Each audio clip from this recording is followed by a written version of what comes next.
عدم اعتماد کا شور ہے، بڑا ظلم برپا ہے ملک کے اندر۔ میں ہاتھ جوڑ کے اپیل کرتا ہوں مولانا فضل الرحمان صاحب سے کہ ان السمع والبصر والفؤاد کل اولئک عنہ مسئولا۔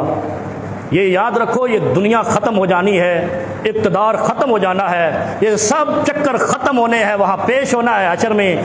کسی کو یہودی ایجنٹ مت کہو، قادیانی ایجنٹ مت کہو، اور وہ شخص وہ ہے جس نے تیرے 30-40 سالہ اقتدار کے باوجود قرآن کے اوراق پہ ٹیکس ختم نہیں کیا تھا۔ اس شخص نے آ کر قرآن کے کاغذوں پہ کہتا ہے جب مجھے پتا چلا کہ قرآن کا جو درآمد ہوتا ہے پیپر اس میں بھی ٹیکس لیا جاتا ہے، میں نے وہ ٹیکس فری کر دیا ہے، اور تمہیں کیا چاہیے؟ پھر اس نے اقوام متحدہ میں جو تقریر کی ہے، اس تقریر کے بعد چچنیا کا صدر ماسکو میں صرف اس کا ماتھے کو بوسہ دینا آیا ہے کہ میں دیکھنے آیا ہوں اس شخص کو کہ جس نے اقوام متحدہ میں اسلام کا مقدمہ لڑا ہے۔ پھر پورے مسلمان ملکوں کے سامنے ہوتے ہوئے اقوام متحدہ نے عمران خان کی قرارداد کو منظور کیا ہے کہ اسلام کے خلاف جھوٹا پروپیگنڈا بین کیا جائے، جیسے ان کا وہ کیا جاتا ہے یہودیوں کا ہولوکاسٹ۔ کتنی بڑی بات کر دی ہے، اسلام کا مقدمہ اور کیسے لڑنا ہے؟ پھر تم عدم اعتماد کہتے ہو، اس کے جلسے بتا رہے ہیں قوم کو اعتماد ہے، تم کیوں اس کو ہٹانا چاہ رہے ہو؟ میں علماء سے عرض کرتا ہوں کہ اللہ کے لیے اللہ سے ڈر جاؤ، کسی کی ذات کے لیے دین کو استعمال نہیں کرو۔ اگر کسی سے مولانا فضل الرحمان کا بغض ہے، اس کا ذاتی ہے، دین اس میں استعمال نہیں کرو۔ اگر وہ دین کے خلاف کہیں جائے تو سب سے پہلے ہم کھڑے ہوں گے انشاءاللہ۔ اور پھر میں آپ کو بتاؤں، ایک اور بیماری چل رہی ہے، اس نے اس کو خرید لیا، اس نے اس کو خرید لیا۔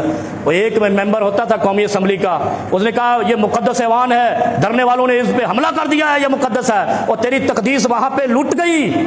جب کسی کا 18 کروڑ لیٹ لگ گیا، کسی کا 15 کروڑ، اس کا مطلب ہے یہ قومی اسمبلی نہیں ہے، یہ مویشی منڈی ہے۔ جو تم سے ہوتا ہے کر لو، لیکن قومی اسمبلی ہے تو قوم کے غیرت مند لیڈر ہونے چاہیے۔ ٹکے ٹکے پہ بکنے والے بکری، کھوتی اور جناب بھینس اور گائے ہوتی ہے، اس لیے میں اس کو مویشی منڈی آج سے کہتا ہوں۔ اگر یہ بکنے والا رواج ختم نہیں ہوا تو قوم کیا غیرت پر؟ یہ قوم کی نمائندگی کرتے ہیں جو اپنا ریٹ لگواتے ہیں، جیسے یہاں پہ کراچی میں ایشیا کی سب سے بڑی منڈی لگتی ہے، یہ 15 لاکھ کا بیل ہے، تم 15 کروڑ کے ہو۔ فرق کیا ہے تمہارے اندر اور گائے اور بیل کے اندر؟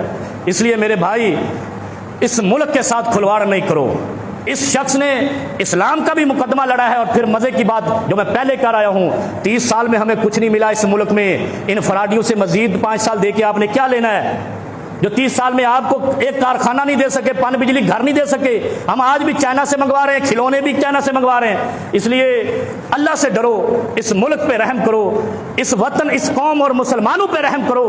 ہمیں پچھلوں سے کوئی امید نہیں ہے، اس سے ہے یا نہیں، لیکن اس شخص نے کھوتی ہوئی بلڈنگ کو دوبارہ بنانا شروع کر دیا ہے اور صحیح راستے پہ جا رہا ہے۔ ہماری تحقیق کے مطابق اگر کسی کو غلط نظر آتا ہے تو مہنگائی کی وجہ سے، کوئی اس کے علاوہ بھی تو کوئی بھی الزام لگا لو۔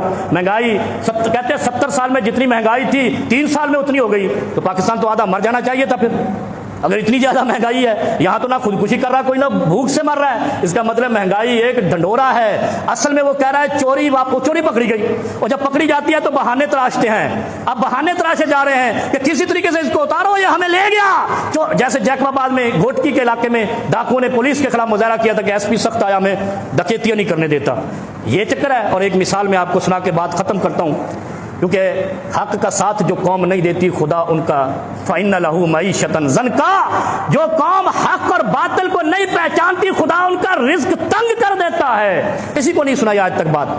10 دن ہمیں بند رکھا میلوڈی تھانے کے اندر، میلوڈی اسلام آباد کا ایک علاقہ ہے۔ وہ ہم نے پوچھا کیا مسئلہ ہے، انہوں نے پیپر لے کے آئے رات کو 2 بجے، اس پہ سائن کرو۔ پڑھا تو اس پہ لکھا تھا جب وہ فلاں عالم دین گرفتاری دے دے گا آپ کو رہائی مل جائے گی۔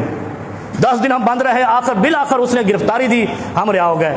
ہم نہ ضمانتی، نہ اس کی پارٹی کے، نہ ہم اس جلسے کے شریک۔ شہباز شریف اس وقت وزیر اعلیٰ تھا، اور یہ شخص اس شخص کا ضمانتی ہے جو ملک سے فرار ہو کے واپس نہیں آ رہا، جس کو 7 دورے پڑ رہے تھے۔ عمران خان صاحب، اگر اس خاندان کے 10 افراد کو آپ بند کر دیں، وہ بھاگتا ہوا شام کو ادھر آئے گا اس شرط پہ کہ جب یہ چھوٹیں گے تب جب وہ آئے گا تو ملک سب سدھر جائے گا۔ آپ ڈھیل دیتے ہو جس پہ عذاب کھڑا ہو جاتا ہے۔ اللہ رب العالمین ہمیں حق سمجھنے اور حق کا ساتھ دے۔ ہمیں جمہوریت سے کوئی غرض نہیں، آمریت سے کوئی غرض نہیں، اس قوم کو اپنی خوشحالی سے غرض ہے، اس قوم کو رزق سے غرض ہے۔ اور اگر ایسا نہیں ہے تو اللہ کی پکڑ ان قوموں پر آتی ہے جو بغاوت کرتے ہیں، سرکشی کرتے ہیں، حق کو نہیں پہچانتے۔